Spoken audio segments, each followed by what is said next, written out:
Are These Actual Miles by Raymond Carver. Fact is, the car needs to be sold in a hurry, and Leo sends Tony out to do it. Tony is smart and has personality. She used to sell children's encyclopedias door to door. She signed him up, even though he didn't have kids. Afterward, Leo asked her for a date, and the date led to this. This deal has to be cash, and it has to be done tonight. Tomorrow, somebody they owe might slap a lien on the car. Monday, they'll be in court, home free. But word on them went out yesterday, when their lawyer mailed the letters of intention. The hearing on Monday is nothing to worry about, the lawyer has said. They'll be asked some questions, and they'll sign some papers, and that's it. But sell the convertible, he said. Today. Tonight.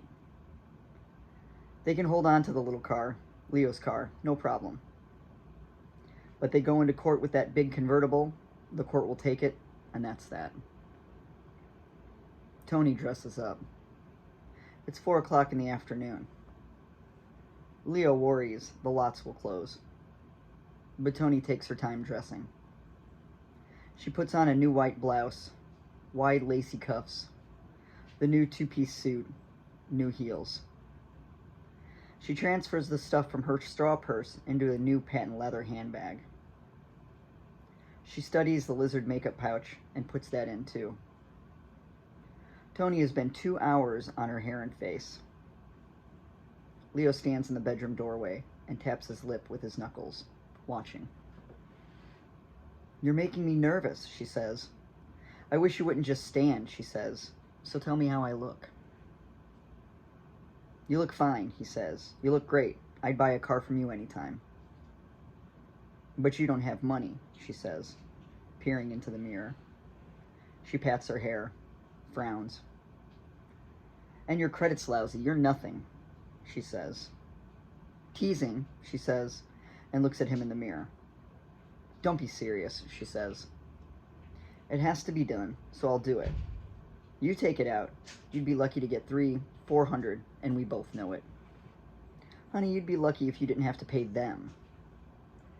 She gives her hair a final pat, gums her lips, blots the lipstick with a tissue.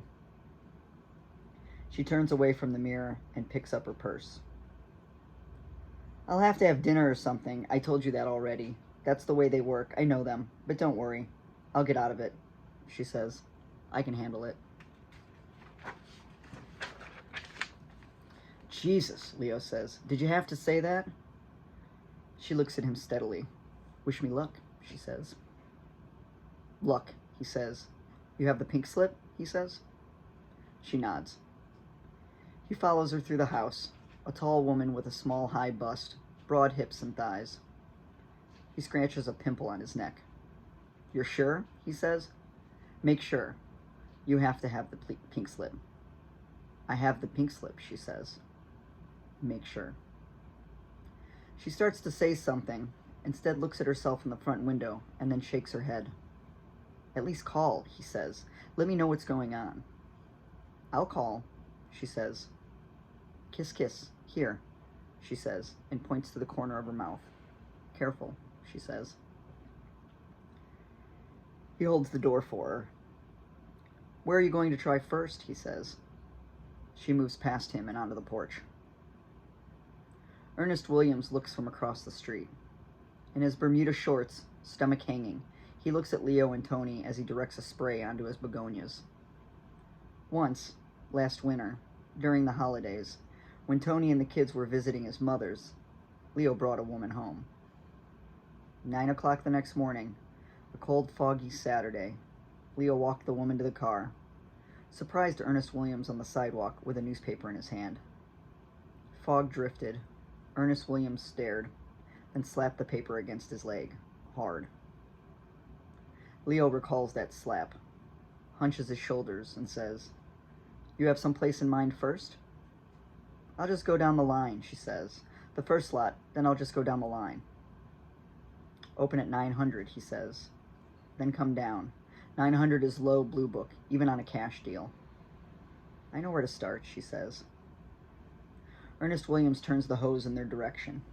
He stares at them through the spray of water. Leo has an urge to cry out a confession. Just making sure, he says. Okay, she says. I'm off. It's her car. They call it her car, and that makes it all the worse. They bought it new that summer 3 years ago. She wanted something to do after the kids started school, and she went back selling. He was working 6 days a week in the fiberglass plant. For a while, they didn't know how to spend the money. Then they put $1,000 on the convertible and doubled and tripled the payments until a year in they had it paid. Earlier, while she was dressing, he took the jack and spare from the trunk and emptied the glove compartment of pencils, matchbooks, blue chip stamps. Then he washed it and vacuumed inside. The red hood and fenders shine. Good luck, he says, and touches her elbow. She nods. He sees she is already gone, already negotiating. Things are going to be different, he calls to her as she reaches the driveway. We'll start over Monday. I mean it. Ernest Williams looks at them and turns his head and spits. She gets into the car and lights a cigarette. This time next week, Leo calls again. Ancient history. He waves as she backs into the street. She changes gears and starts ahead. She accelerates, and the tires give a little scream. In the kitchen, Leo pours scotch and carries the drink into the backyard. The kids are at his mother's. There was a letter 3 days ago, his name penciled on the outside of the dirty envelope, the only letter all summer not demanding payment in full. We are having fun, the letter said. We like Grandma. We have a new dog called Mr. Six. He is nice. We love him. Goodbye. He goes for another drink.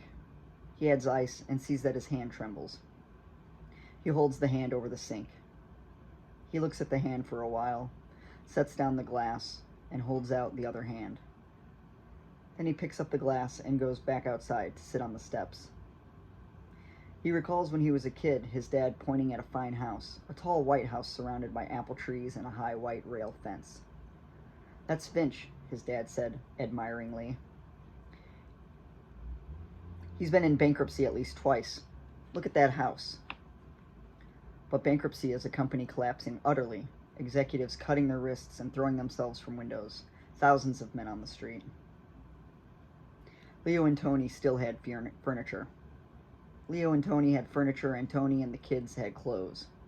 Those things were exempt. What else?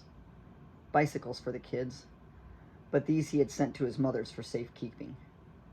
The portable air conditioner and the appliances, new washer and dryer, trucks came for those things weeks ago. What else did they have?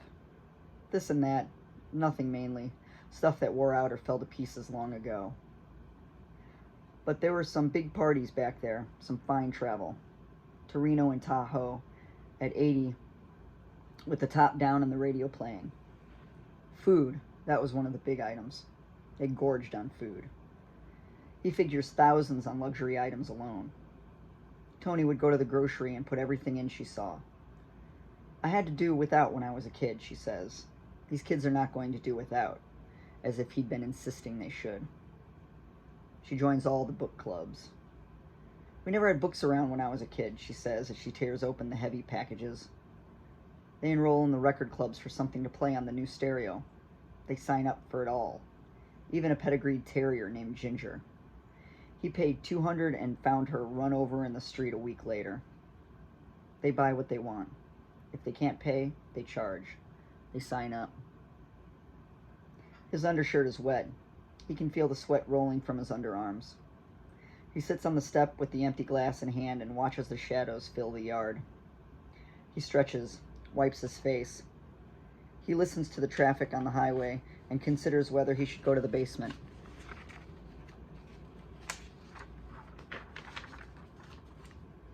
Stand on the utility sink and hang himself with his belt. He understands he is willing to be dead. Inside he makes a large drink and he turns the TV on and he fixes something to eat. He sits at the table with chili and crackers and watches something about a blind detective. He clears the table. He washes the pan and the bowl, dries these things and puts them away, then allows himself a look at the clock. It's after 9. She's been gone nearly 5 hours. He pours scotch, adds water, carries the drink to the living room. He sits on the couch but finds his shoulders so stiff they won't let him lean back. He stares at the screen and sips, and soon he goes for another drink. He sits again. A new program begins. It's 10 o'clock, and he says, "God, what in God's name has gone wrong?" and goes to the kitchen to return with more scotch. He sits. He closes his eyes and opens them when he hears the telephone ringing. "I wanted to call," she says. "Where are you?" he says. He hears piano music, and his heart moves. "I don't know," she says. "Someplace. We're having a drink, then we're going someplace else for dinner. I'm with the sales manager. He's crude, but he's all right. He bought the car. I have to go now. I was on my way to the ladies and saw the phone." "Did somebody buy the car?" Leo says. He looks out the kitchen window to the place in the drive where she always parks. "I told you," she says. "I have to go now." Wait a minute, for Christ's sakes," he said. "Did somebody buy the car or not?" "He had his checkbook out when I left," she says. "I have to go now. I have to go to the bathroom." "Wait," he yells. The line goes dead. He listens to the dial tone. "Jesus Christ," he says as he stands with the receiver in his hand. He circles the kitchen and goes back to the living room. He sits. He gets up. In the bathroom, he brushes his teeth very carefully. Then he uses dental floss. He washes his face and goes back to the kitchen. He looks at the clock and takes a clean glass from the set that has a hand of playing cards painted on each glass. He fills the glass with ice. He stares for a while at the glass he left in the sink. He sits against one end of the couch and puts his leg up at the other end. He looks at the screen, realizes he can't make out what the people are saying. He turns the empty glass in his hand and considers biting off the rim. He shivers for a time and thinks of going to bed, though he knows he will dream of large women with gray hair. In the dream, he is always leaning over, tying his shoelaces. When he straightens up, she looks at him, and he bends to tie again. He looks at his hand. It makes a fist as he watches. The telephone is ringing. "Where are you, honey?" he says slowly, gently. "We're at this restaurant," she says, her voice strong, bright. "Honey, which restaurant?" he says. He puts the heel of his hand against his eye and pushes. "Downtown someplace," she says. "I think it's New Jimmy's." "Excuse me," she says to someone off the line. "Is this place New Jimmy's?" "This is New Jimmy's, Leo," she says to him. "Everything is all right. We're almost finished. Then he's going to bring me home." "Honey?" he says. He holds the receiver against his ear and rocks back and forth, eyes closed. "Honey?" "I have to go," she says. "I wanted to call. Anyway, guess how much?" "Honey?" he says. 6.25, she says. "I have it in my purse." He says there's no market for convertibles. "I guess we're born lucky," she says and laughs. I told him everything. I think I had to. "Honey?" Leo says. "What?" she says. "Please, honey," Leo says. He said he sympathizes, she says. "But he would have said anything," she laughs again. "He said personally he'd rather be classified a robber or a rapist than a bankrupt. He's nice enough, though," she says. "Come home," Leo says. "Take a cab and come home." "I can't," she says. "I told you, we're halfway through dinner." "I'll come for you," he says. "No," she says. "I said we're just finishing. I told you, it's part of the deal. They're out for all they can get. But don't worry, we're about to leave. I'll be home in a little while." She hangs up. In a few minutes, he calls New Jimmy's. A man answers. "New Jimmy's is closed for the evening," the man says. "I'd like to talk to my wife," Leo says. "Does she work here?" the man says. "Who is she?" "She's a customer," Leo says. "She's with someone, a business person." "Would I know her?" the man says. "What is her name?" "I don't think you know her," Leo says. "That's all right," Leo says. "That's all right. I see her now." "Thank you for calling New Jimmy's," the man says. Leo hurries to the window. A car he doesn't recognize slows in front of the house, then picks up speed. He waits. 2, 3 hours later, the telephone rings again. There is no one at the other end when he picks up the receiver. There is only a dial tone. "I'm right here," Leo screams into the receiver. Near dawn, he hears footsteps on the porch. He gets up from the couch. The set hums. The screen glows. He opens the door. She bumps the wall coming in. She grins. Her face is puffy, as if she's been sleeping under sedation. She works her lips, ducks heavily, and sways as he cocks his fist. "Go ahead," she says thickly. She stands there swaying. Then she makes a noise and lunges, catches his shirt, tears it down the front. "Bankrupt!" she screams. She twists loose, grabs and tears and tears his undershirt at the neck. "You son of a bitch," she says, clawing. He squeezes her wrists, then lets go, steps back, looking for something heavy. She stumbles as she heads for the bedroom. "Bankrupt," she mutters. He hears her fall on the bed and groan. He waits a while, then splashes water on his face and goes to the bedroom. He turns the lights on, looks at her, and begins to take her clothes off. He pulls and pushes her from side to side, undressing her. She says something in her sleep and moves her hand. He takes off her underpants, looks at them closely under the light, and throws them into a corner. He turns back the covers and rolls her in, naked. Then he opens her purse. He is reading the check when he hears the car come into the drive. He looks through the front curtain and sees the convertible in the drive, its motor running smoothly, the headlamps burning, and he closes and opens his eyes. He sees a tall man come around in front of the car and up to the front porch. The man lays something on the porch and starts back to the car. He wears a white linen suit. Leo turns on the porch light and opens the door cautiously. Her makeup pouch lies on the top step. The man looks at Leo across the front of the car, then gets back inside and releases the handbrake. "Wait!" Leo calls and starts down the steps. The man brakes the car as Leo walks in front of the lights. The car creaks against the brake. Leo tries to pull the two pieces of his shirt together, tries to bunch it all into his trousers. "What is it you want?" the man says. "Look," the man says, "I have to go. No offense. I buy and sell cars, right? The lady left her makeup. She's a fine lady, very refined. What is it?" Leo leans against the door and looks at the man. The man takes his hands off the wheel and puts them back. He drops the gear into reverse and the car moves backward a little. "I want to tell you," Leo says and wets his lips. The light in Ernest Williams' bedroom goes on. The shade rolls up. Leo shakes his head, tucks in his shirt again. He steps back from the car. "Monday," he says. "Monday," the man says and watches for sudden movement.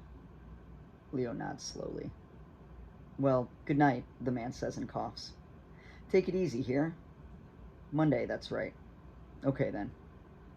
He takes his foot off the brake, puts it on again, after he has rolled back 2 or 3 feet. "Hey, one question. Between friends, are these actual miles?" The man waits, then clears his throat. "Okay, look, it doesn't matter either way," the man says. "I have to go. Take it easy." He backs into the street, pulls away quickly, and turns the corner without stopping. Leo tucks at his shirt and goes back into the house. He locks the front door and checks it. Then he goes to the bedroom and locks that door and turns back the covers. He looks at her before he flicks the light. He takes off his clothes, folds them carefully on the floor, and gets in bed beside her. He lies on his back for a time and pulls the hair on his stomach, considering. He looks at the bedroom light, outlined now in the faint outside light. Presently, he reaches out his hand and touches her hip. She does not move. He turns on his side and puts his hand on her hip. He runs his finger over her hip and feels the stretch marks there. They are like roads, and he traces them in her flesh. He runs his finger back and forth, first one, then another. They run everywhere in her flesh, dozens, perhaps hundreds of them. He remembers waking in the morning after they bought the car, seeing it there in the driveway, in the sun, gleaming.